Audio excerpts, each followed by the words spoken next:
আসলে আমরা একটা জিনিস ভুল করি।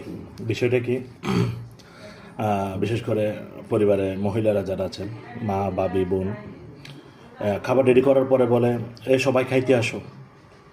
তখন সবার মাথায় একটা জিনিস সেফ হয়ে যায় কি, একদম বাচ্চা থেকে শুরু করে, এটা তো মহিলাদের কাজ, এটা ওনাদেরই রেডি করতে হবে, ওনাদেরই কাজ। এটাই মাথায় সেফ হয়ে যায়। আমি বলবো কি, আপনি প্রত্যেক দিন খাবারের টেবিলে যখন আপনি টাইম হয়ে যাবে, সবাইকে কাউকে একটা বাটি, কাউকে একটা গ্লাস, কাউকে একটা গ্লাস ধরিয়ে দিন।